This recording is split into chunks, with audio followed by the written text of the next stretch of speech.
Set Piece FC in the building, yeah? Whoever said the first game of the season for Arsenal needs to be against Man United at Old Trafford, how do you feel now? How do you feel now? You just robbed the whole world of being able to watch Arsenal play well.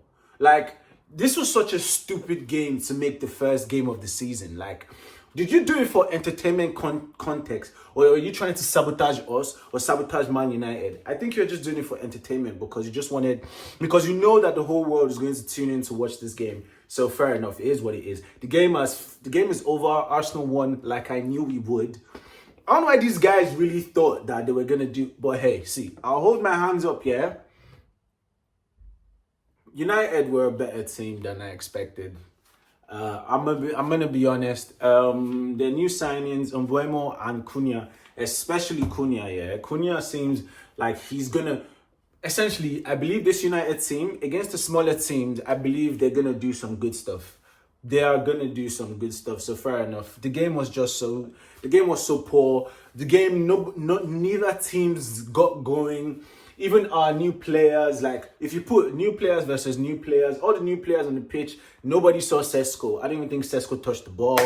Gyökeres, I didn't even understand what was going on. The only thing, yeah, that I know that I'm grasping at straws here, but Martinelli, is it a case where you saw Richarlison's goal yesterday? You saw Richarlison do a bicycle kick, and you were like, you know what, I can do that as well, bro. Why did you pick today?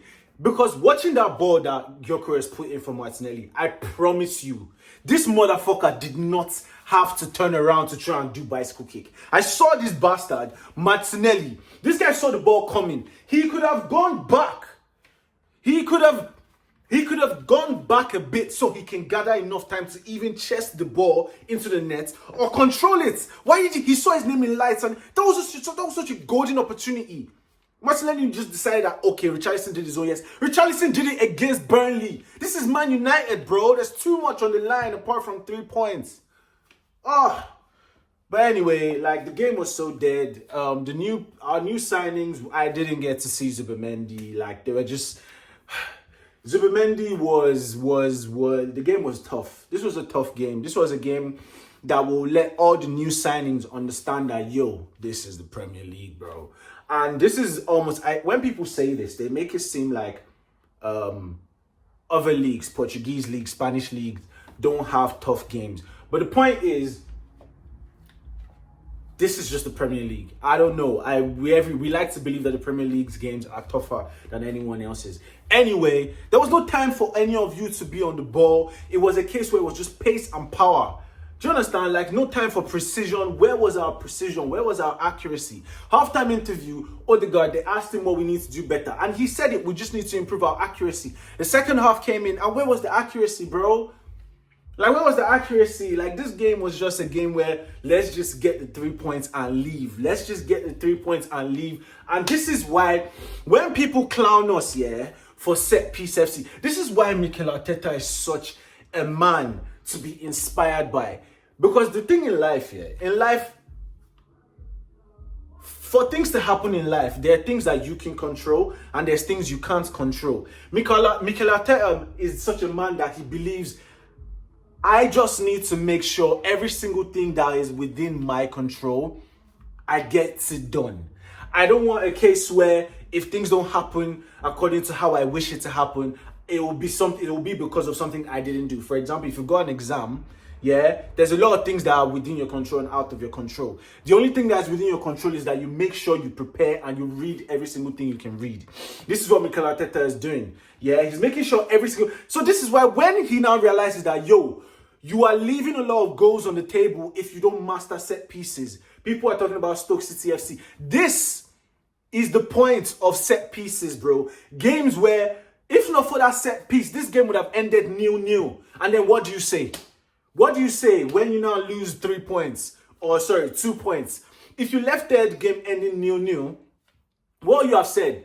Because United would have been happy with the draw. But we're in the title race. We couldn't afford to not get a win. So listen, I'm so here for the set pieces. I'm so here, and this is why anybody talking shit on set pieces, you're just bitter, and it's just an agenda, and you just sound so really stupid, bro. Because there are games when it will be a deadlock, and there's literally no other way to score apart from set pieces.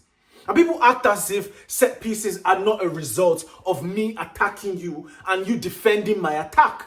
Set pieces don't just come from nowhere. So if you banter set piece, then you're an idiot. You're actually an idiot. Anyway, I don't even have time to care about all that type of stupid shit. I just rate the fact that Mikel Arteta has been able to identify that every little thing, every single little detail that we can swing in our favor, he makes sure his philosophy is that we have to do every little thing that can be in our favor. And all the other things that are not in our control, like the refs, fair enough, man. Because the ref, as usual, again today. For example, see clear stupid shit that I saw here. You gave Luis Skelly a yellow card because of his follow-through. Bruno Fernandes also did the same follow-through. You didn't give him a yellow card. This is the thing. I'm just like, is it just a case where there's an agenda or there's no agenda and these refs are just idiots? Because just like the Liverpool game as well, bro, this guy handballed the ball, or maybe he didn't touch it. Either way, there was a foul committed against the man that was like the last man, and you didn't give him a red card. The same way you same way you gave red card to Saliba last year. And then Liverpool as well, Van Dijk fully had his hand on this guy's neck in the penalty box, and there was no penalty to Crystal Palace. I don't understand this, bro. I don't understand this. But hey, RIP Diogo Jota. And as far as we can see, game week 1, yeah. But as far as the new signings are concerned, I feel it is not righteous to say anything at all about the new signings of United and Arsenal, because how can you start the game in one of the hardest games? Literally, you put them literally in the deep end.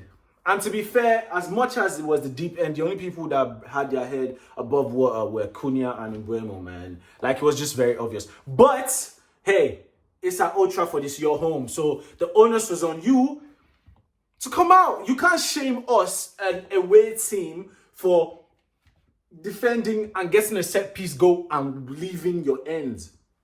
There's no shame in that in any way. There's literally no way you can shame us for doing that. We are the away team. You are the home team. You are the one that has all the advantages in your own home. So you are the one that had to come out and play, but you were still defending and parking the bus because your team is shit.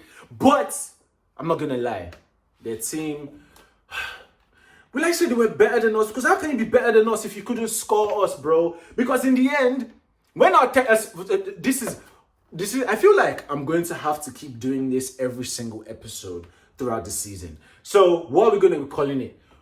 Cognitive dissonance, yeah, of the season.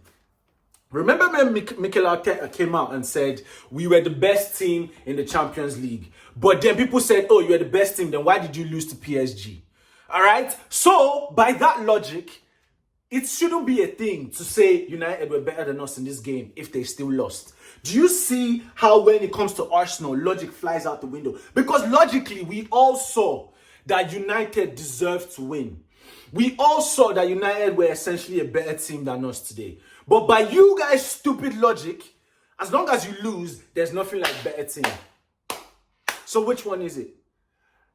Align your ideas. Align the concepts in your mind. How are you guys able to just say one stupid shit? Anyway, that's all for this episode of Cognitive Dissonance from all you rival fans, from all you rival idiots, man. But the moral of today's lesson was, because even Madueke too, bro, this was not the game. This is not the game. And this is the thing about Calafiori, bro. He has that gene. Calafiori has it. Declan Rice has it. Them two have that gene of Calafiori, Declan Rice, and I guess you can say Mikel Merino, right? Them three have that gene of scoring important goals. Like, Calafiori is not good. I mean, yeah, he did in the Champions League, right? But important goals as in the winner, the equalizer. Do you understand? The winner and the equalizer, this is what them three be doing. And thank you I feel this is yet another thing that you don't have control over. But if you see, I don't know how you are able to define and quantify that trait in a player, that he just has that knack to be the one to just get you out of trouble with his goals. Because that goal from Calafiori today, man, shout out, man. That's the same way he scored that goal against Wolves last season. That got us 3 points, man. So Marino had the 3 points, gave us the 3 points against Chelsea last season. And Declan Rice has done it for us over and over and over again. I'm not even about to start mentioning it. Do you want to talk about Real Madrid? Do you want to talk about Man United at home 2 seasons ago? Do you want to talk about that game 4-3 against Luton that he won the winner? He scored the winner. Do you want to talk about the game away to Chelsea when it was raining and he was the one that took us back, scored that important goal? So my point is, this is Mikel Arteta making sure that every single thing possible that can be done for us to have the game in our favor, he's making sure he's got it covered. You signed the most prolific striker in Europe last season. You have him in your team. What more can he do? What more he can do is add more magic in attack. Because this is the thing. Everyone's going to say, because remember, everyone was saying you just need a striker, just need a striker, just need. Now we've had a striker. Now we're saying left wing, left wing, left wing. Hopefully, we get the left wing before the season closes. But if we don't, hey, see, this same team have been able to be this good. So it's like, bro, as long as we don't get no injuries, I'm so here for set piece FC. Yeah? So, as I said, the game was rubbish and we won based on Mikel Arteta making sure he takes advantage of every single thing that can be taken advantage of. And there's no shame in that. In fact, I'm proud of it. Because now, imagine if we were not a set piece FC and we left here with 0-0. What would people be saying? Exactly. So everyone should just shut the fuck up and let's just go reset, right? Hopefully when we play Leeds next week, it should be an easier game. And it should be a game where we're able to see Zubimendi dominate. We're able to see Gyökeres score some goals. Because all the other strikers have taken off. You understand? Ekitike scored against Bournemouth, but that's fucking Bournemouth. Same with Haaland against Wolves. That's fucking Wolves, bro. Reinders, do you understand? All the new players of all these other teams except Wirtz. All the new players of all the other teams except Wirtz. And I don't know. I think I saw Chelsea drew today. Hey, world champions, wagwan. World champions, wagwan. World champions, but you can't score Crystal Palace. Do you see how stupid it is when you guys do these things? Do you see how stupid it is when you guys... This is what it means to have pressure of title race, all right? Every single game you do not win, people will be saying stupid shit like the world is over. How would it sound? How stupid will I sound if I start bantering Chelsea because they didn't win game week 1 against Crystal Palace? Do you see how stupid all of you sound when... Because if Arsenal do win this game against United, everybody will forget that it was United. United, the biggest club in England. Everybody will forget that that's who we were playing. All they'll think about is, Arsenal. You see how, anyway, see, this is why all we just need to do is just win our trophy, man, and we'll be fine. But yeah, man, Leeds, baby, let's tidy Leeds up and bring back that feel-good factor. So glad we got the 3 points. Let's go for more 3 points. And next game, hopefully against Leeds, we can see so much more from our new players. I'm so glad we've gotten this difficult game out. When these men come to Emirates, we all know it's going to be a different story, baby. A different story, baby. Oh, come on, you Gunners, man. Please like, subscribe, comment, and share this video. This is obviously, we're going to be here every game the rest of the season. I love it. I love this game.